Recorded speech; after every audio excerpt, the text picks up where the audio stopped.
So, listen, your Cowboys, return to glory. Wow. You buying in? Wow, Stephen A., secret sauce, special delivery. Every day it's something new from Cowboy Camp. I will be the first to remind you, I did grow up a Cowboy fan. I did, as you well know, through my years in Dallas, cover the Dallas Cowboys. So I've been closely observing the Cowboys my entire life. And trust me, I can never remember anything like this. On a daily basis, this team is, from Jerry Jones to Stephen Jones to Tony Romo, volunteering wildly optimistic developments. What?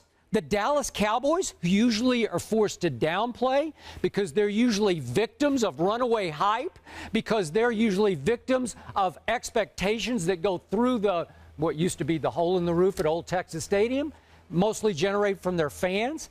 They've always been in downplay mode. And you know what? I sat back last night and I thought, why not? Because I'm going to quote you. You bring it up to me on a daily basis. They have won one playoff game in and we're nearly going on 2 decades here with one playoff win over what was left of Donovan McNabb's Philadelphia Eagles. That's just pathetic. So I kind of like it because they're going against type here. They're just saying, what the heck? Let's just feed into it. Let's fuel the fire. Let's see if it'll work one time. They have gone in the last 3 seasons, I don't have to remind you, 6-10, 8-8, and 8-8. Why not? Just say, hey, we got it. We have finally figured it all out. We got the secret sauce. Hold on. Great. Stephen A. Skip says, why not? They got the secret sauce. There's something special in the throwing motion. You're not buying in. New coordinator. Do they have a new masseuse?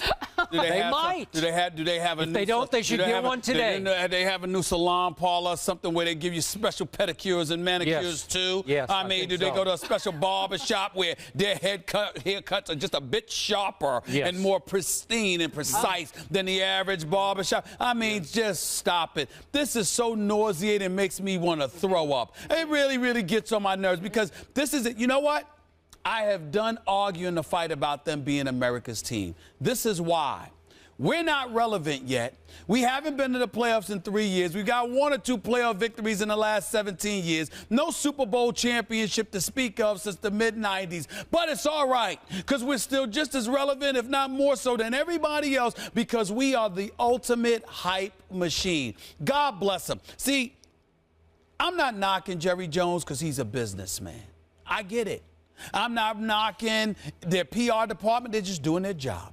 I'm not marking Stephen Jones because, damn it, he's Jerry Jones' son, and he's supposed to follow suit.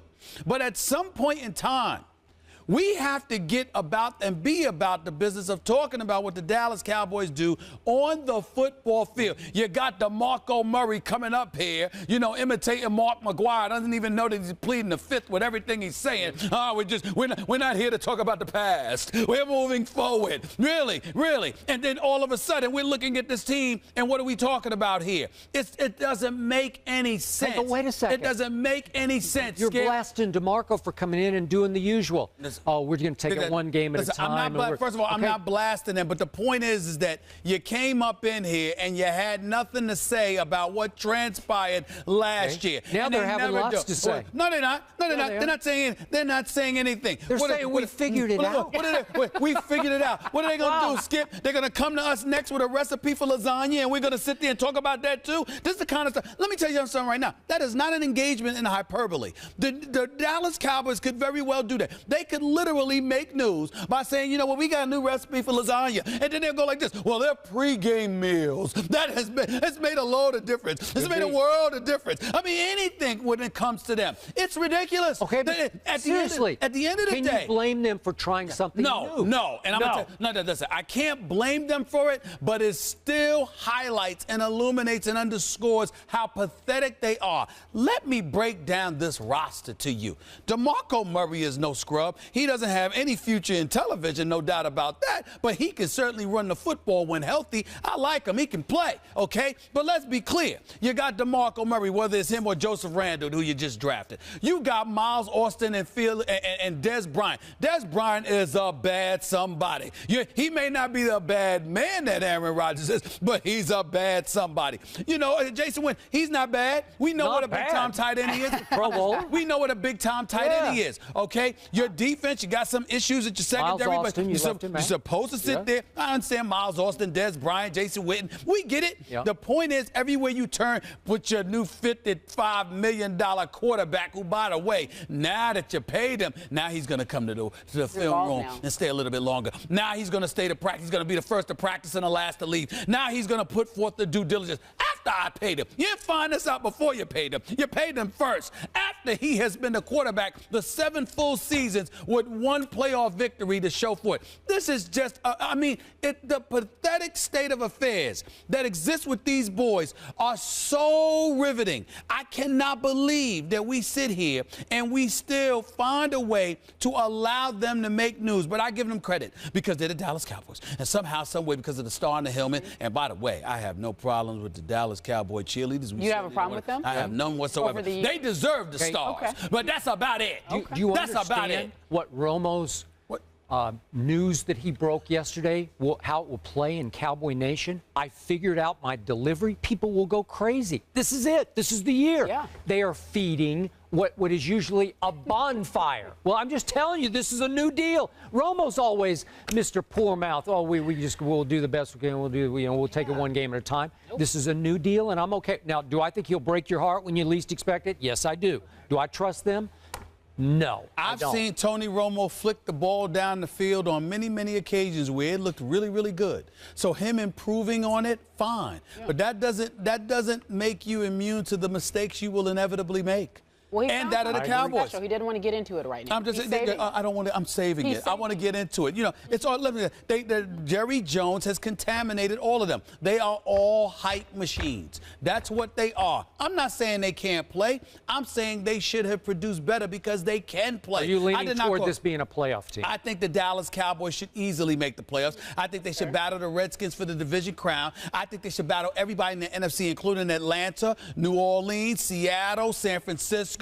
All of those teams for NFC supremacy to represent the NFC in the Super Bowl, and I still believe they will find a way to mess it up, which is what I told you last year. That talent, that's not an 8-8 team. They're better than that, but they find a way to screw it up. So, and this year, so you have them at 8-8 this year? I'm telling you, I think they're going to make the playoffs. And let me tell you something. And they're still going to mess it up because they will still, whatever the. How do you make the playoffs? I'm going to tell you how. That's a win. Whatever the expectations are for the Cowboys, they will not meet it. If it's the playoffs, they'll come up short. If the expectations is grander than the playoffs, they'll make the playoffs and then they'll come up short. If the expectations is the Super Bowl, they'll get to the NFC Championship game and come up short. Whatever the expectation is for the Dallas Cowboys, they will not meet them. What is the expectation, bottom line? For me personally, Super Bowl? I think this team is gifted enough to at least make it to the NFC Championship game, and I guarantee you. Okay, now you're setting them up for failure. That's what I'm trying to tell you. Oh, so you're setting their bar ridiculously high. No, what I'm telling you is other folks historically have done so, and they continue to come up short, and it will be no different in the Tony Romo era. Whatever their expectations are, and I'm telling you right now, you look at Dallas's talent. You trying to tell me this team isn't good enough to be in the NFC Championship game? Of course they are. Just about the same talent, just went 8-8 and 8-8. They won't make it. They won't make it. All right, so return to glory. Skip says, why not? You're not buying it. Oh, please. No, please. Oh, please. All right.